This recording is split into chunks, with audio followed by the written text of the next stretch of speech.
In the world of relationships, conflicts are like storms on the horizon.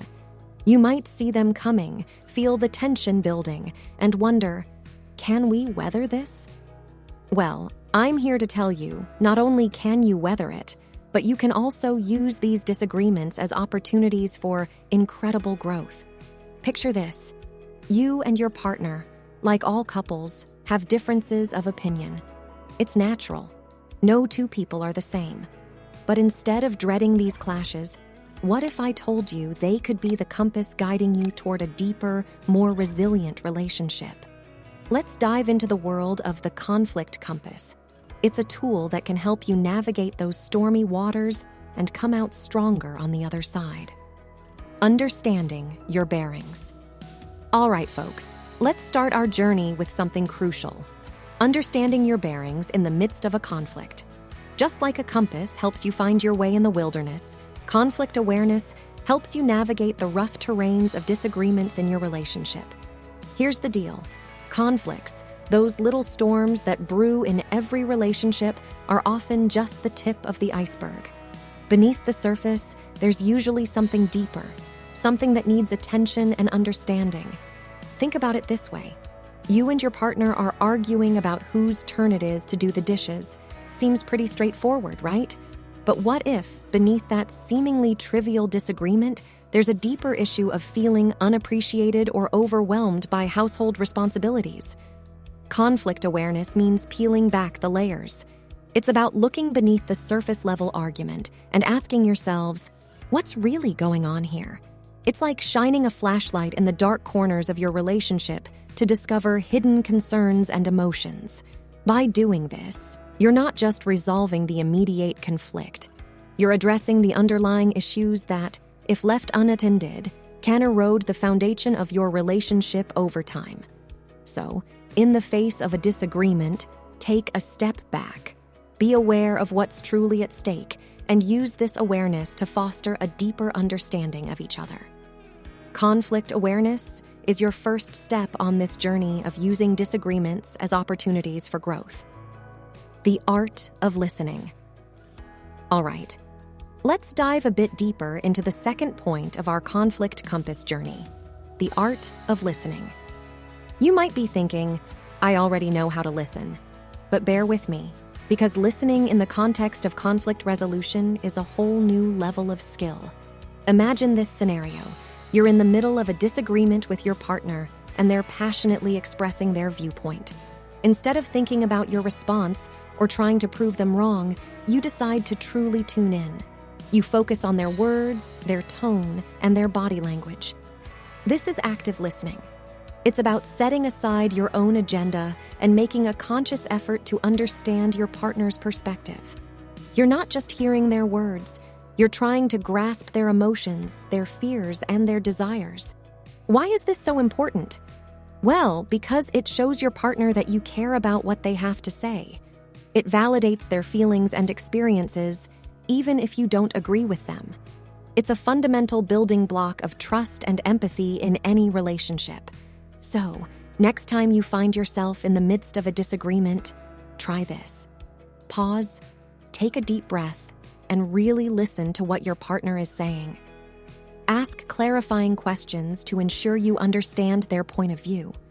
It might just transform the way you navigate conflicts, and it's a crucial step in using disagreements as opportunities for growth.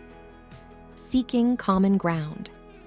Now, let's talk about point 3 on our conflict compass journey, seeking common ground. Picture this. You and your partner are on opposite sides of an argument. It feels like a showdown, and you're both digging in your heels. But hold on a second. There's a way to turn this conflict into an opportunity for growth. Seeking common ground is about finding that middle path, that place where you both can agree, or at least compromise. It's not about giving up your values or principles, but rather exploring solutions that align with both your needs and desires. Here's why this is a game changer. Conflicts often arise from differences in priorities, values, or goals. For example, you might want to spend more time with friends, while your partner craves more quality time as a couple. Instead of turning this into a battleground, consider what you both want at a deeper level: connection and happiness. Now, seeking common ground might mean finding ways to balance both your needs. Maybe you schedule regular date nights for quality time and set aside some evenings for socializing with friends. It's a win-win solution that respects both your desires. Remember, seeking common ground is a skill, and like any skill, it gets better with practice. It requires open communication, empathy, and a willingness to explore creative solutions. So, next time you're in a disagreement, ask yourselves, where's our common ground? It's often the fertile soil where agreements are born and growth begins. Taking a timeout. Picture this. You and your partner are in the middle of a heated argument. Emotions are running high and it seems like you're going in circles. This is precisely when you might want to consider taking a timeout. Taking a timeout doesn't mean giving up or avoiding the issue. It's a strategic move to de-escalate the situation and allow both you and your partner to cool down. It's a bit like pressing the pause button on a movie. It gives you a chance to step back, regain perspective, and return to the discussion with a clearer head. Here's how it works. When you notice that the conversation is turning into a shouting match or that emotions are getting the better of both of you, suggest a timeout. You can say something like, "I think we both need a break to calm down. Let's revisit this in 30 minutes." During this break, it's essential to engage in self-soothing activities. Take a walk, meditate, or do something you find relaxing. The key is to steer clear of anything that might make you even angrier, like scrolling through social media or watching intense TV shows. Taking a time out isn't running away from the problem. It's a way to come back to it with a cooler head and a more rational mindset. When you reconvene, you'll likely find it easier to listen and communicate effectively, turning that conflict into an opportunity for growth. Learning and growing together. Imagine this as the grand finale of our conflict compass journey. You've identified the issue, understood each other's perspectives, sought common ground, and managed your emotions. Now, it's time to learn and grow together. Conflict, as counterintuitive as it may seem, can be a powerful teacher. It often reveals areas where you and your partner can improve your communication, understanding, and empathy. It's like a mirror reflecting your relationship's strengths and weaknesses. So, what does learning and growing together mean in the context of conflicts? Firstly, it involves reflection. After a disagreement has been resolved, or at least put on pause, take some time to think about what happened. Consider what triggered the conflict, how you both reacted, and what could have been handled better.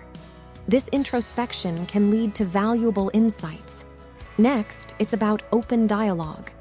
Sit down with your partner and discuss what you've learned from the conflict. Share your insights and listen to theirs.